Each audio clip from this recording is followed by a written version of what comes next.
una idea que empecé a elaborar yo por mi lado, ya hace un cierto tiempo. En realidad este no es un tema nuevo, es un tema que a muchos nos tiene preocupados. La misión anterior tenía que ver con desviar objetos peligrosos. La motivación empezó con analizar si las colisiones son más bien debidas a cometas o asteroides y si hay alguna relación con el tamaño. Había una cierta creencia de que a menores tamaños las colisiones son fundamentalmente de asteroides y para grandes tamaños, objetos de grandes tamaños, del orden de los 10 kilómetros de diámetro, ahí pasan a dominar los cometas.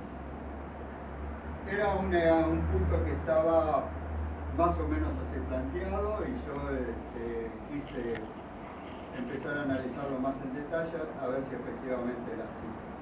Entonces ahora la primera parte lo que le voy a contar es un poco las estimaciones que hice sobre las distintas poblaciones de objetos que se acercan a la Tierra y una estimación de frecuencias de colisiones. Así que voy a tratar de ser rápido porque estamos cortos de tiempo. Bueno, entonces ese era un poco el plan de la obra, de la charla. Y vamos a empezar un poco, sabemos por supuesto que hay colisiones y en el registro fósil nosotros tenemos fundamentalmente las colisiones pasadas a través de cráteres de impacto. Ahora, ¿qué pasa? El problema de la Tierra es que hay una fuerte erosión, quiere decir de que los cráteres de impacto muy antiguos han desaparecido. Quiere decir que nosotros en realidad es un registro sesgado hacia épocas más recientes y hacia cráteres de impacto de grandes dimensiones. Ustedes ven acá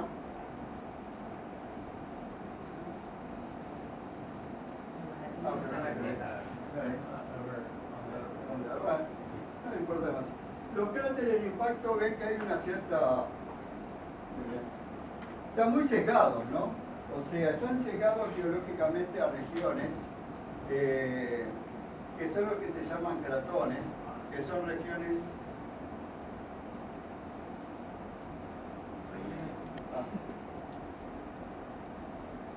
que son regiones de la corteza terrestre, sobre todo regiones de masa, que son estructuras estables de la corteza continental.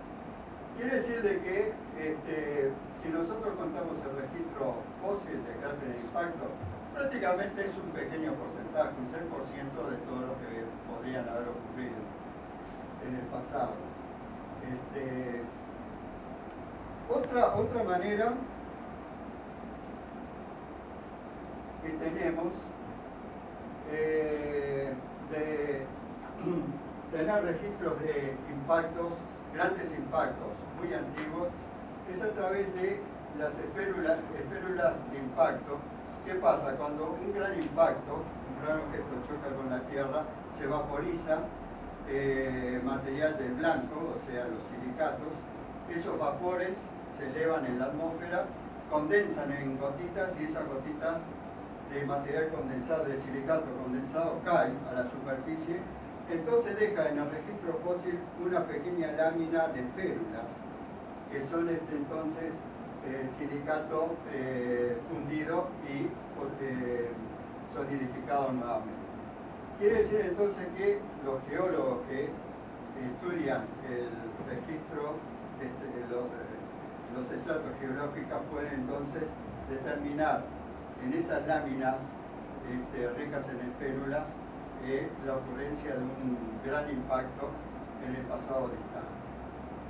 Bueno, entonces esa es la otra manera de nosotros conocer impactos, grandes impactos en el pasado. O sea, para causar una gran producción de férulas tiene que haber sido realmente un gran impacto de objetos del orden de decenas, 10 o más kilómetros de diámetro. Y bueno, entonces acá tenemos una lista de lo que tenemos en el registro de los puntos rojos serían impactos que se tienen a través que ha ocurrido en el pasado, que hemos podido conocer, digamos, a través de los cráteres de impacto. En los ejes que tenés. Acá tenemos, capaz que no se ve, perdonen, acá vamos a ver, acá son edades de los impactos, está en escala logarítmica, capaz que no ven los números, son muy chicos, acá son 1 millón de años, 10, 100 millones de años, 1000 millones de años, hasta la edad más o menos del sistema solar. Acá sería por acá la edad del sistema solar, 4.600 millones de años. Entonces los puntos rojos serían proyectiles determinados a partir del cráter de impacto, y los puntos en azul serían impactos que se han podido determinar a través de las capas que yo les mencionaba de férulas que se encuentran en el estrato. Ven que hay el caso de dos impactos que dejaron las dos marcas, ¿no? El cráter de impacto y la capa de férulas, que son el famoso cráter de Chicxulub, que dio origen a la extinción del Cretácico, del fin del Cretácico, y otro cráter grande que es Popicae. Acá ustedes quizá no vean muy bien las edades, pero andan por los 40 millones de años, y acá 70 millones de años.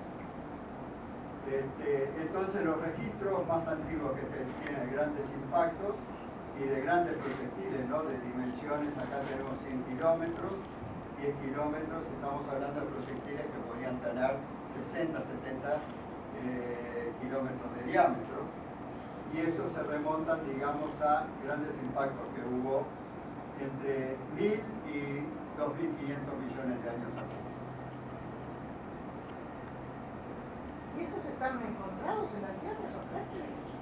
Sí, son cráteres que se han estudiado, y los otros son las capas de estratos ricos en férulas. Bueno, muy bien. Bueno, entonces, lo que hice esencialmente fue un trabajo que inicié hace un año, fue reevaluar toda la probabilidad de impacto de un objeto con la Tierra. Entonces consideré las diferentes poblaciones que se acercan a la Tierra, que pueden ser cometas de largo periodo, cometas de tipo Halley, cometas de la familia de Júpiter, o asteroides que se aproximan a la Tierra, y ahí está entre paréntesis las siglas que se usan, que bueno, se toma del inglés por ya familiaridad. Entonces, esas son las 4 poblaciones que pueden ocasionar, digamos, impactos de objetos que impacten la Tierra. Bueno, entonces lo que hice fue un poco evaluar los tamaños de las poblaciones. Estos son y las fuentes, además de las mismas. Los cometas vienen de la región, los cometas tipo Halley y los cometas de la familia de Júpiter vienen de la región de los centauros y del cinturón transneptuniano. Entonces, como ustedes ven ahí, entre los centauros, por ejemplo, tenemos objetos que son muy grandes. Acá las proporciones relativas están marcadas por círculos de distintos diámetros. Tenemos objetos como Chariclo, como Chiron, que son objetos que tienen decenas o centenas de kilómetros, que si en algún momento llegarán a la vecindad de la Tierra podrían ser potenciales objetos, potenciales proyectiles, ¿no? Aunque de probabilidad muy baja.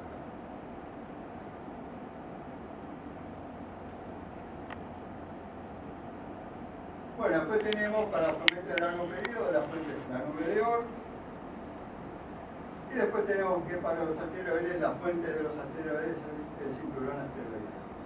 Bueno, entonces ahí con esas fuentes lo que uno hace es, llegan a la Tierra los objetos y cada objeto que cruza el órbita de la Tierra tiene una probabilidad de colisión, que eso se puede calcular.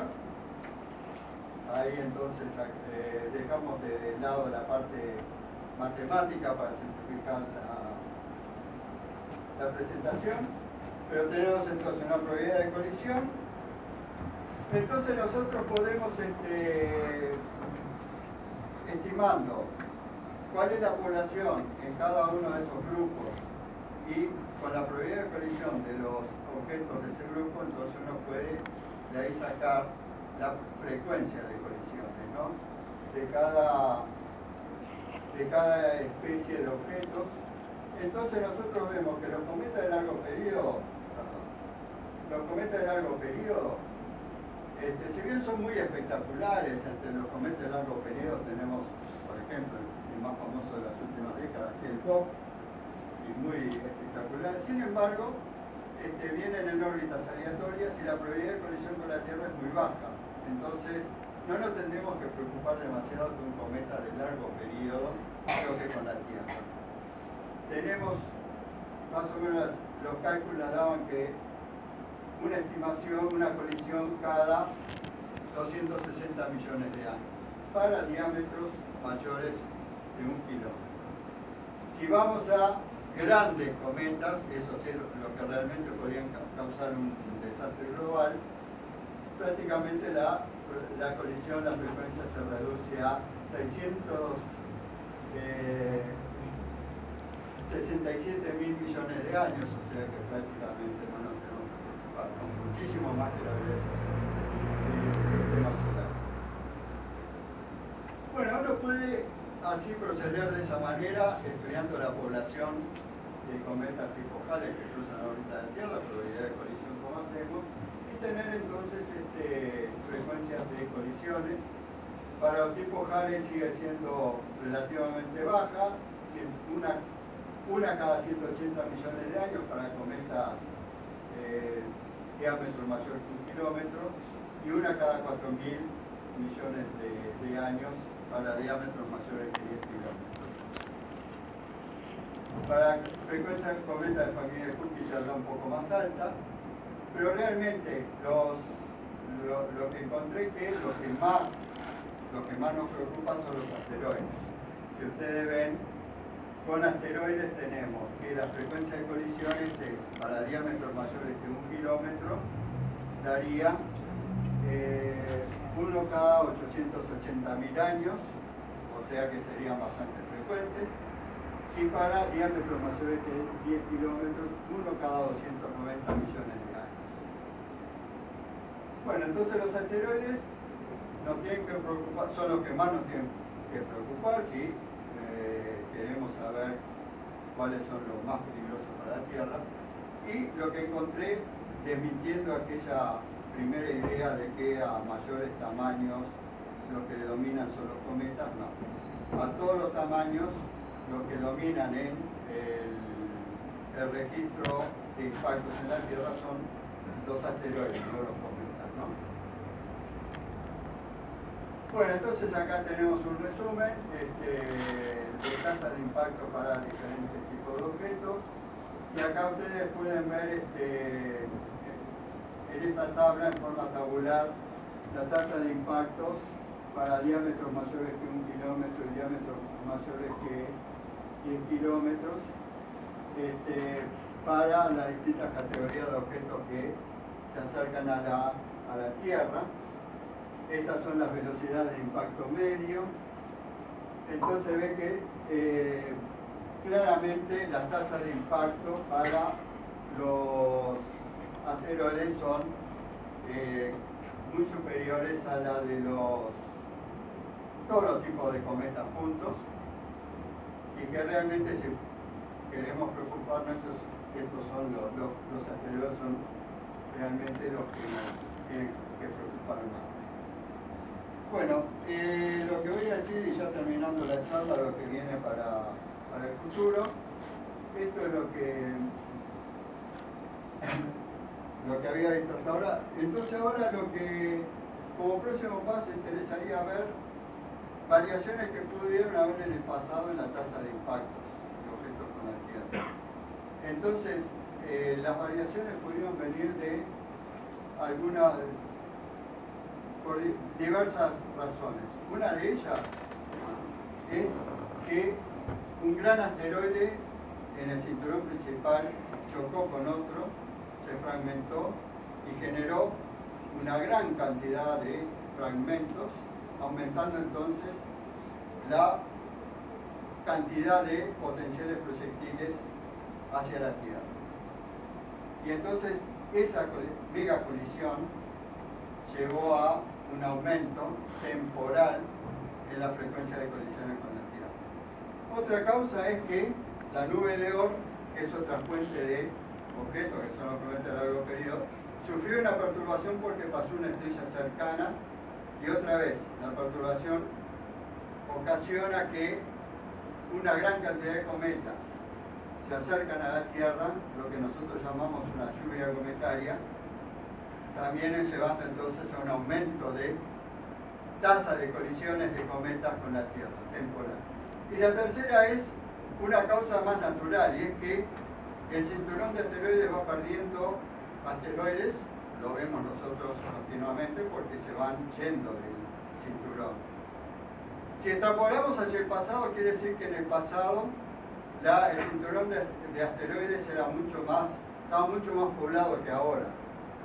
Entonces, de los asteroides, de un cinturón de asteroides más poblado, más masivo, venían más asteroides que llegaban hasta la Tierra, entonces la tasa de impactos era mayor. Entonces lo que estamos haciendo, y ahora sí está colaborando Michelle, es calculando al presente cuál es la tasa de pérdida de asteroides del cinturón principal, de manera de extrapolar cuál fue la situación en el pasado. Entonces, algo que ahí está participando Michelle en todas las integraciones, estamos viendo poblaciones de asteroides que en este momento están en fuga, para hacerlo de una manera, del cinturón principal. Entonces estamos calculando con qué rapidez se van, vamos a decirlo, de esa manera, y cómo van, qué pasa con los que se van, digamos, del cinturón de asteroides, y bueno, consideramos estados finales, algunos se van a ir y chocan con el Sol, otros se van a ir, van a chocar con los planetas, eso nos van a interesar porque entre otros planetas, muchos de esos chocan con la Tierra, y otros finalmente son inyectores del sistema solar. Bueno, esto es algo que está recién sacado del horno, así que mucho más que esto no vamos a poder decir, pero resultados muy preliminares muestran que, por ejemplo, con la población de los NEAs, o sea, los que se acercan a la Tierra, muchos, la gran mayoría, se eliminan porque chocan con el Sol, pero hay un gran porcentaje, un porcentaje importante que choca con la Tierra. O sea que de ahí ya sabemos que muchos de los que se escapan del cinturón de asteroides van a chocar con la Tierra. Bueno, el análisis de los resultados recién comienza. Para saber más, esperemos el próximo capítulo. Esto va por capítulo, ¿no? En la reunión SUA 2018 vamos a seguir contando qué pasa.